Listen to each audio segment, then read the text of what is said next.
సరే, ఇరాన్ మీద Israel, America మొదలుపెట్టాయి. కారణం ఏదైనా ఆ కారణానికి జరుగుతున్న దానికి సంబంధం లేదు. ఇప్పుడు యుద్ధం దేనికోసం జరుగుతోంది అన్నట్టు ఏ పరిస్థితికి వచ్చిందంటే, హర్మూజ్ స్ట్రైట్ అంటే స్ట్రైట్ ఆఫ్ హర్మూజ్, హర్మూజ్ జలసంధిని మీరు ఓపెన్ చేయండి, లేదంటే యుద్ధం కొనసాగిస్తాం అన్న పరిస్థితికి వచ్చింది.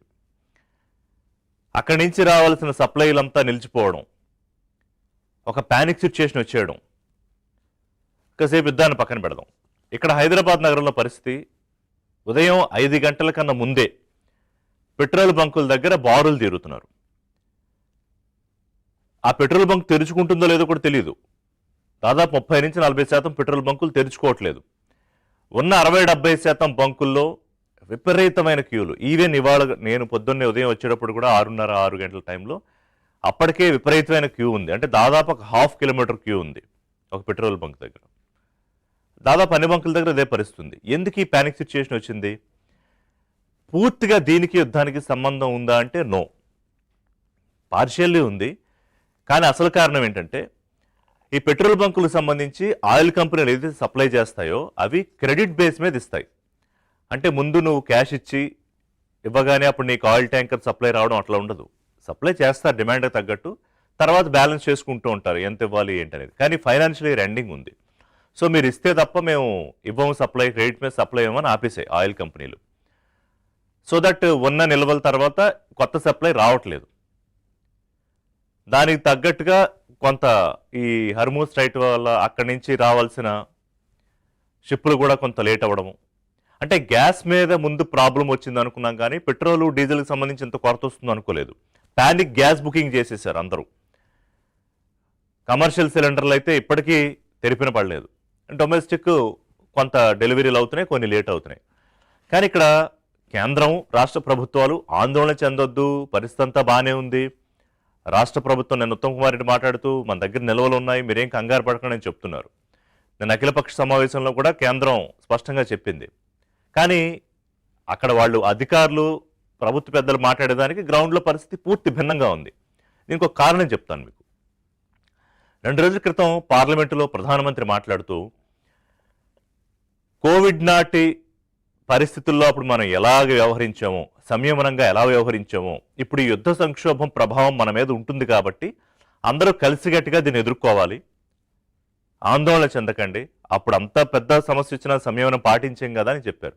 ఎప్పుడైతే ఆ పోలిక తీసుకొచ్చారో ప్రధానమంత్రి, ఇంకా మన సోషల్ మీడియా విపరీతంగా పిచ్చి పిచ్చిగా దాన్ని ఎలా పడితే అలాగా సర్క్యులేట్ చేసి పడేశారు. కొంతమంది అయితే అసలు లాక్డౌన్ మళ్ళీ వచ్చేస్తుందా అని భయాల్లో ఉన్నారు. అసలు ఎందుకు వస్తుంది లాక్డౌన్? అప్పుడు లాక్డౌన్ ఎందుకు వచ్చింది? సరిగ్గా 6 ఏళ్ల క్రితం ఇదే సమయం మార్చి 2020లో లాక్డౌన్ వచ్చింది కోవిడ్ వల్ల.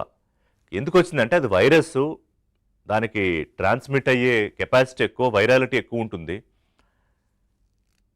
దానివల్ల దాన్ని కట్టడి చేయడానికి, కంటైన్ చేయడానికి, ఒకళ్ళనొకళ్ళు బయటికి రాకుండా అడ్డుకోవడానికి లాక్డౌన్ పెట్టారు. ఇప్పుడు అలాంటి పరిస్థితి ఉందా? అంటే అనవసరపు ఆందోళన పడిపోయి, ప్యానిక్ అయిపోయి, బయటికి వెళ్ళిపోయి, సరే అవసరం కోసం పెట్రోల్ డీజిల్ కావాలి, కానీ ఇంత ఆందోళన పడిపోతున్నారు. అసలు ఒక బంకు, ఇంకో బంకు మొన్నక ఆయన చెప్తున్నాడు బంకుల దగ్గర తిరుగుతుంటేనే పెట్రోల్ అయిపోతుందని. నిల్వలు ఉన్నాయి. ఇంకొక గుడ్ న్యూస్ చెప్తా మీకు. ఇప్పుడే ఇరాన్ ప్రభుత్వం చెప్పింది ఏంటంటే, భారత్, చైనా, రష్యా ఈ దేశాలకు అడ్డుకోవట్లేదు. అంటే ఆ జలసంధి నుంచి ఏదైతే గ్యాస్ వస్తుందో, లేకపోతే ఆయిల్ క్రూడ్ వస్తుందో దానికి సంబంధించి అడ్డుకోవట్లేదు.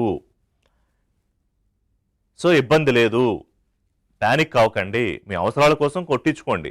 ఇప్పుడు అందరూ ఫుల్ ట్యాంకులు అని అడుగుతుంటే, ఎక్కడ 10 మంది కొట్టేటప్పటికి కార్లు అయితే అయిపోతుంది. 100 రూపాయలు 200 కొట్టించుకునే బైకులు కూడా ఇప్పుడు ఫుల్ ట్యాంక్ అడుగుతున్నారని వాపోతున్నారు బంకుల వాళ్ళు. మనం దాని మీద అనేక లైవ్లు ఇస్తున్నాం. సో ఇప్పుడు ఏబిఎన్ బ్రేక్ఫాస్ట్ నుంచి చెప్పేది ఏంటంటే, ఆందోళన పడిపోవద్దు, సిచ్యుయేషన్ కొంచెం బెటర్ అవుతోంది. అయితే ఇక్కడ ప్రభుత్వాన్ని నేను నిందిస్తాను. ఎందుకంటే ఈ ఆయిల్ కంపెనీలతో మాట్లాడి ఇటువంటి సిచ్యుయేషన్ రాకుండా చూడాల్సిన బాధ్యత ప్రభుత్వాల మీద లేదా? ఇప్పుడు ఫైనాన్షియల్ ఇయర్ అనో, ఇంకోటి ఎండింగ్ అనో, ఇంకోటనో మీరు క్రెడిట్ సప్లై ఆపేశారు. ఇన్నాళ్ళ దాకా ఉన్న ప్రాక్టీస్ని ఒకేసారి ఆపేస్తే ప్యానిక్ సిచ్యుయేషన్ వచ్చింది. ఇప్పుడు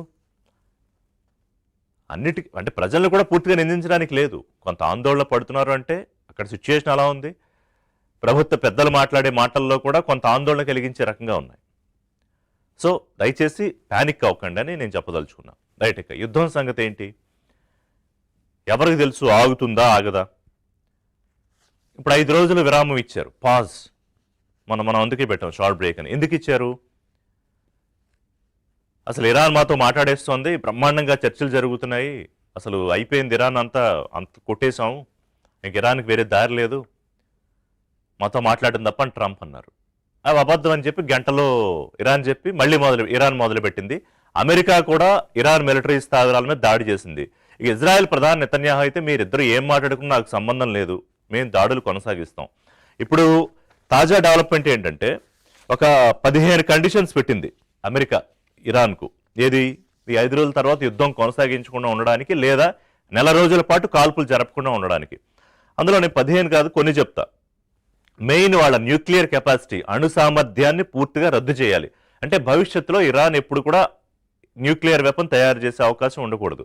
వాళ్ళ దగ్గర ఉన్న 100 కేజీల కొద్దీ ఉన్న యురేనియం నిల్వల్ని అప్పగించడమా లేకపోతే ఏదో చేయడం, అదొక కండిషను. తర్వాత భవిష్యత్తులో అణు ఆయుధాలు తయారు చేయబోని హామీ ఇవ్వాలి. తర్వాత ఐఏఈకి అప్పగించాలి, ఈ ఇంటర్నేషనల్ ఎనర్జీ దానికి అప్పగించాలి, అటామిక్ ఎనర్జీ సెంటర్కి.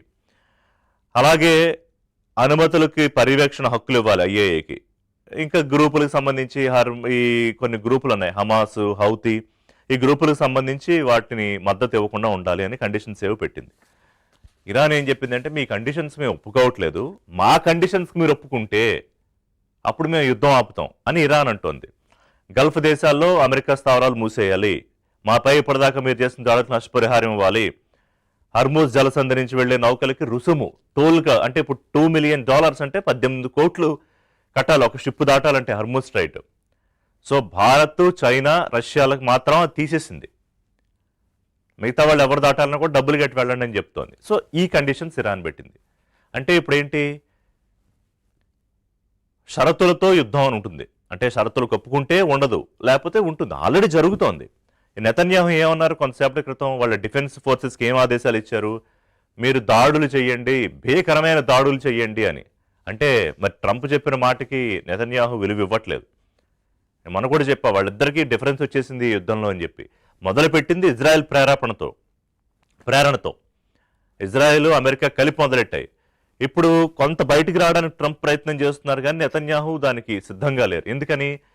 ఇరాన్ ఎప్పటికీ ఒక బలమైన అణ్వాయుధ దేశంగా తయారయ్యే ప్రమాదం ఒకటి ఉండకూడదు. అండ్ ఇరాన్లో ఉన్న ప్రభుత్వం ఒక మతపరమైన ప్రభుత్వం కాకూడదు. ఈ గ్రూపులకు ఇరాన్ మద్దతు ఇవ్వకూడదు. ఇవన్నీ జరిగేదాకా ఇజ్రాయెల్ యుద్ధం ఆపదు. సో దీనికి పెద్దరేఖం మధ్యవర్తి ఎవరయ్యా అంటే పాకిస్తాను, ఈజిప్టు, టర్కీ, ఇస్లామాబాద్లో చర్చలు జరుగుతున్నాయి అంటున్నారు. సరే, ఒక చర్చ బయలుదేరింది.